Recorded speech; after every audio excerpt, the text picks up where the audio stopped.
بسم الله الرحمن الرحيم. الحمد لله الذي أنزل على عبده الكتاب ولم يجعل له عوجا قيما لينذر بأسا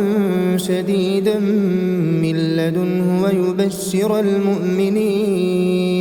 ويبشر المؤمنين الذين يعملون الصالحات أن لهم أجرا حسنا ماكثين فيه أبدا وينذر الذين قالوا اتخذ الله ولدا ما لهم به من علم ولا لآبائهم كبرت كلمة تخرج من أفواههم إن يقولون إلا كذبا فلعلك باخع نفسك على آثارهم إن لم يؤمنوا بهذا الحديث أسفا إنا جعلنا ما على الأرض زينة لها لنبلوهم أيهم أحسن عملا وإنا لجاعلون ما عليها صعيدا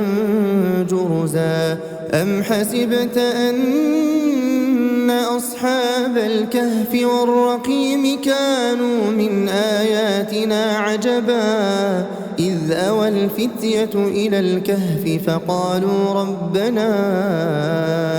آتنا من لدنك رحمة وهيئ لنا من أمرنا رشدا فضربنا على آذانهم في الكهف سنين عددا ثم بعثناهم لنعلم أي الحزبين أحصى لما لبثوا أمدا نحن نقص عليك نبأهم بالحق إنهم فتية آمنوا بربهم وزدناهم هدى وربطنا على قلوبهم إذ قاموا فقالوا ربنا رب السماوات والأرض لن ندعو من دونه إلها لقد قلنا إذا شططا هؤلاء قوم اتخذوا من دونه آلهة لولا يأتون عليهم بسلطان بين فمن أظلم ممن افترى على الله كذبا وإذ اعتزلتموهم وما يعبدون إلا الله فأووا إلى الكهف ينشر لكم ربكم من رحمته ويهيئ لكم من أمركم مرفقا وترى الشمس إذا طلعت تزاور عن كهفهم ذات اليمين وإذا غربت تقرضهم ذات الشمال وهم في فجوة منه ذلك من آيات الله من يهد الله فهو المهتد ومن يضلل فلن تجد له وليا مرشدا وتحسبهم أيقاظا وهم رقود ونقلبهم ذات اليمين وذات الشمال وكلبهم باسط ذراعيه بالوصيد لو اطلعت عليهم لوليت منهم فرارا ولملئت منهم رعبا وكذلك بعثناهم ليتساءلوا بينهم قال قائل منهم كم لبثتم قالوا لبثنا يوما أو بعض يوم قالوا ربكم أعلم بما لبثتم فابعثوا أحدكم بورقكم هذه إلى المدينة فلينظر أيها أزكى طعاما فليأتكم برزق منه وليتلطف ولا يشعرن يريدون بكم أحدا إنهم إن يظهروا عليكم يرجموكم أو يعيدوكم في ملتهم ولن تفلحوا إذا أبدا وكذلك أعثرنا عليهم ليعلموا أن وعد الله حق وأن الساعة لا ريب فيها إذ يتنازعون بينهم أمرهم فقالوا بنوا عليهم بنيانا ربهم أعلم بهم قال الذين غلبوا على أمرهم لنتخذن عليهم مسجدا سيقولون ثلاثة رابعهم كلبهم ويقولون خمسة سادسهم كلبهم رجما بالغيب ويقولون سبعة وثامنهم كلبهم قل ربي أعلم بعدتهم ما يعلمهم إلا قليل فلا تمار فيهم إلا مراء ظاهرا ولا تستفت فيهم منهم أحدا ولا تقولن لشيء إني فاعل ذلك غدا إلا أن يشاء الله واذكر ربك إذا نسيت وقل عسى أن يهديني ربي لأقرب من هذا رشدا ولبثوا في كهفهم 300 سنين وازدادوا 9 قل الله أعلم بما لبثوا له غيب السماوات والأرض أبصر به وأسمع ما لهم من دونه من ولي ولا يشرك في حكمه أحدا واتل ما أوحي إليك من كتاب ربك لا مبدل لكلماته ولن تجد من دونه ملتحدا واصبر نفسك مع الذين يدعون ربهم بالغداة والعشي يريدون وجهه ولا تعد عيناك عنهم تريد زينة الحياة الدنيا ولا تطع من أغفلنا قلبه عن ذكرنا واتبع هواه وكان أمره فرطا وقل الحق من ربكم فمن شاء فليؤمن ومن شاء فليكفر إنا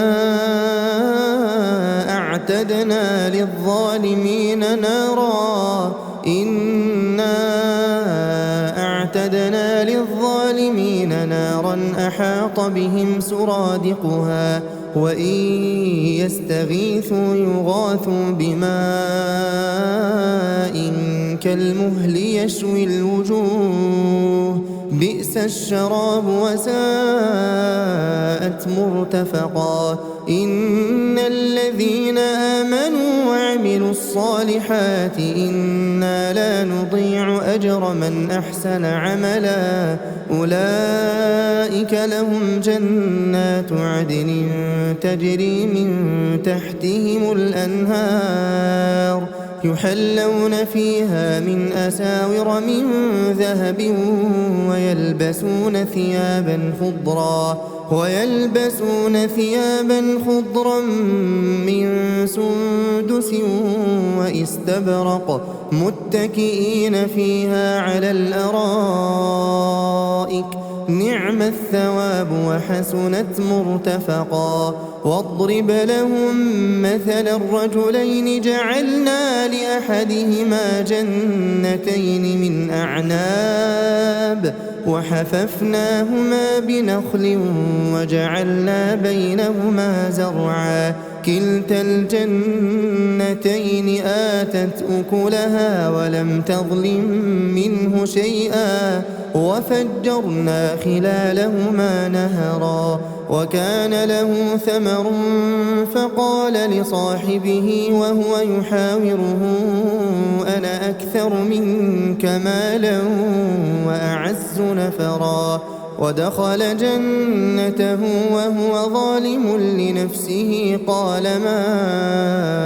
أظن أن تبيد هذه أبدا وما أظن الساعة قائمة ولئن رددت إلى ربي لأجدن خيرا منها منقلبا قال له صاحبه وهو يحاوره أكفرت بالذي خلقك من تراب ثم من نطفة ثم سواك رجلا لكن هو الله ربي ولا أشرك بربي أحدا ولولا إذ دخلت جنتك قلت ما شاء الله لا قوة إلا بالله إن ترني أنا أقل منك مالا وولدا فعسى ربي أن يؤتيني خيرا من جنتك ويرسل عليها حسبانا من السماء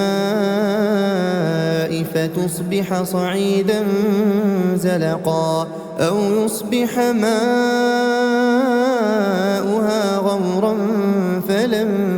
تستطيع له طلبا وأحيط بثمره فأصبح يقلب كفيه على ما أنفق فيها وهي خاوية على عروشها ويقول يا ليتني لم أشرك بربي أحدا ولم تكن له فئة ينصرونه من دون الله وما كان منتصرا هنالك الولاية لله الحق هو خير ثوابا وخير عقبا واضرب لهم مثل الحياة الدنيا كماء إن أنزلناه من السماء فاختلط به نبات الأرض فأصبح هشيما تذروه الرياح وكان الله على كل شيء مقتدرا المال والبنون زينة الحياة الدنيا والباقيات الصالحات خير عند ربك ثوابا وخير أملا ويوم نسير الجبال وترى الأرض بارزة وحشرناهم فلم نغادر منهم أحدا وعرضوا على ربك صفا لقد جئتمونا كما خلقناكم أول مرة بل زعمتم أن لن نجعل لكم موعدا ووضع الكتاب فترى المجرمين مشفقين مما فيه ويقولون يا ويلتنا ما لهذا الكتاب لا يغادر صغيرة ولا كبيرة إلا أحصاها ووجدوا ما عملوا حاضرا ولا يظلم ربك أحدا وإذ قلنا للملائكة اسجدوا لآدم فسجدوا إلا إبليس كان من الجن ففسق عن أمر ربه أفتتخذونه وذريته أولياء من دوني وهم لكم عدو بئس للظالمين بدلا ما أشهدتهم خلق السماوات والأرض ولا خلق أنفسهم وما كنت متخذ المضلين عضدا ويوم يقول نادوا شركائي الذين زعمتم فدعوهم فلم يستجيبوا لهم وجعلنا بينهم موبقا ورأى المجرمون النار فظنوا أنهم مواقعوها ولم يجدوا عنها مصرفا ولقد صرفنا في هذا القرآن للناس من كل مثل وكان الإنسان أكثر شيء جدلا وما منع الناس أن يؤمنوا إذ جاءهم الهدى ويستغفروا ربهم إلا أن تأتيهم سنة الأولين أو يأتيهم العذاب قبلا وما نرسل المرسلين إلا مبشرين ومنذرين ويجادل الذين كفروا بالباطل ليدحضوا به الحق واتخذوا آياتي وما أنذروا هزوا ومن أظلم ممن ذكر بآيات ربه فأعرض عنها ونسي ما قدمت يداه إنا جعلنا على قلوبهم أكنة أن يفقهوه وفي آذانهم وقرا وإن تدعهم إلى الهدى فلن يهتدوا إذا أبدا وربك الغفور ذو الرحمة لو يؤاخذهم بما كسبوا لعجل لهم العذاب بل لهم موعد لن يجدوا من دونه موئلا وتلك القرى أهلكناهم لما ظلموا وجعلنا لمهلكهم موعدا وإذ قال موسى لفتاه لا أبرح حتى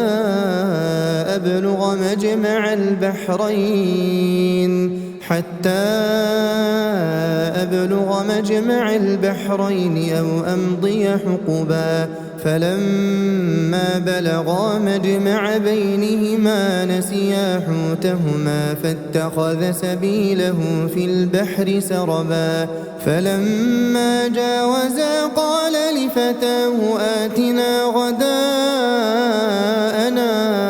لقد لقينا من سفرنا هذا نصبا قال أرأيت إذ أوينا إلى الصخرة فإني نسيت الحوت وما أنسانيه إلا الشيطان أن أذكره واتخذ سبيله في البحر عجبا قال ذلك ما كنا نبغي فارتدا على آثارهما قصصا فوجدا عبدا من عبادنا آتيناه رحمة من عندنا وعلمناه من لدنا علما قال له موسى هل أتبعك على أن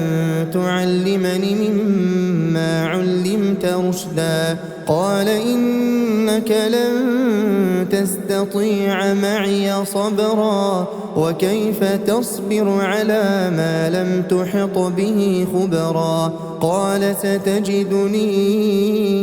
إن شاء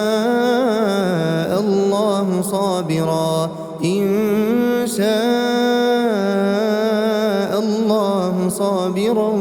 ولا لك أمرا. قال فإن اتبعتني فلا تسألني عن شيء حتى أحدث لك منه ذكرا. فانطلقا حتى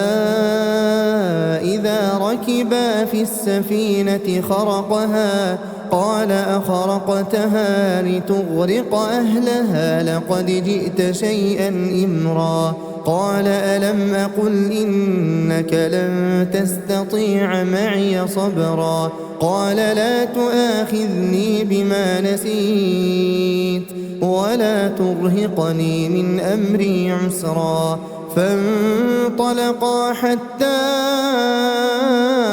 إذا لقيا غلاما فقتله. قال أقتلت نفسا زكية بغير نفس لقد جئت شيئا نكرا. قال ألم أقل لك إنك لن تستطيع معي صبرا. قال إن سألتك عن شيء بعدها فلا تصاحبني قد بلغت من لدني عذرا. فانطلقا حتى إذا أتيا أهل قرية استطعما أهلها فأبوا أن يضيفوهما فوجدا فيها جدارا يريد أن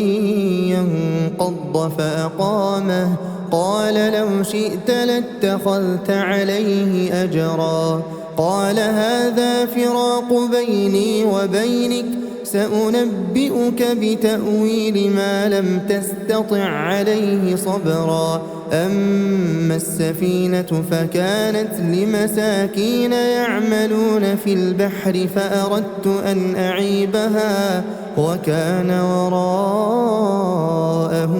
ملك يأخذ كل سفينة غصبا. وأما الغلام فكان أبواه مؤمنين فخشينا أن يرهقهما طغيانا وكفرا. فأردنا أن يبدلهما ربهما خيرا منه زكاة وأقرب رحما. وأما الجدار فكان لغلامين يتيمين في المدينة وكان تحته كنز لهما وكان أبوهما صالحا. فأراد ربك أن يبلغا أشدهما ويستخرجا كنزهما رحمة من ربك وما فعلته عن أمري ذلك تأويل ما لم تسطع عليه صبرا. ويسألونك عن ذي القرنين قل سأتلو عليكم منه ذكرا. إنا مكنا له في الأرض وآتيناه من كل شيء سببا. فأتبع سببا حتى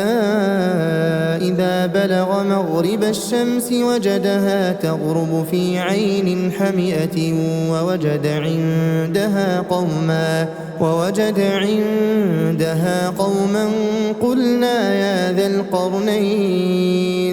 قلنا يا ذا القرنين إما أن تعذب وإما أن تتخذ فيهم حسنا. قال أما من ظلم فسوف نعذبه ثم يرد إلى ربه فيعذبه عذابا نكرا. وأما من آمن وعمل صالحا فله جزاء الحسنى وسنقول له من أمرنا يسرا. ثم أتبع سببا حتى إذا بلغ مطلع الشمس وجدها تطلع على قوم لم نجعل لهم من دونها سترا كذلك وقد أحطنا بما لديه خبرا ثم أتبع سببا حتى إذا بلغ بين السدين وجد من دونهما قوما لا يكادون يفقهون قولا قالوا يا ذا القرنين إن يأجوج ومأجوج مفسدون في الأرض فهل نجعل لك خرجا على أن تجعل بيننا وبينهم سدا قال ما مكني فيه ربي خير فأعينوني بقوة أجعل بينكم وبينهم ردما آتوني زبر الحديد حتى إذا ساوى بين الصدفين قال انفخوا حتى إذا جعله نارا قال آتوني أفرغ عليه قطرا فما استطاعوا أن يظهروه وما استطاعوا له نقبا قال هذا رحمة من ربي فإذا جاء وعد ربي جعله دكاء وكان وعد ربي حقا وتركنا بعضهم يومئذ يموج في بعض ونفخ في الصور فجمعناهم جمعا وعرضنا جهنم يومئذ للكافرين عرضا الذين كانت أعينهم في غطاء عن ذكري وكانوا لا يستطيعون سمعا أفحسب الذين كفروا أن يتخذوا عبادي من دوني أولياء إنا أعتدنا جهنم للكافرين نزلا قل هل ننبئكم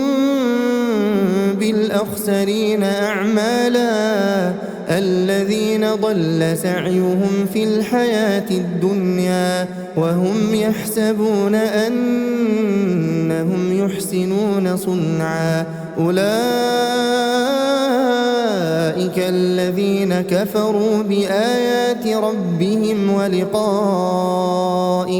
فحبطت أعمالهم فلا نقيم لهم يوم القيامة وزنا ذلك جزاؤهم جهنم بما كفروا واتخذوا آياتي ورسلي هزوا إن الذين آمنوا وعملوا الصالحات كانت لهم جنات الفردوس نزلا خالدين فيها لا يبغون عنها حولا قل لو كان البحر مدادا لكلمات ربي لنفد البحر قبل أن تنفد كلمات ربي ولو جئنا بمثله مددا قل إنما أنا بشر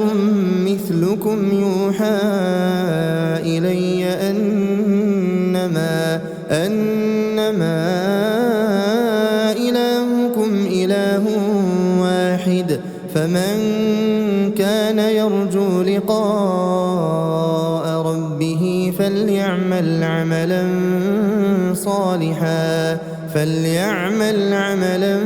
صالحا ولا يشرك بعبادة ربه أحدا.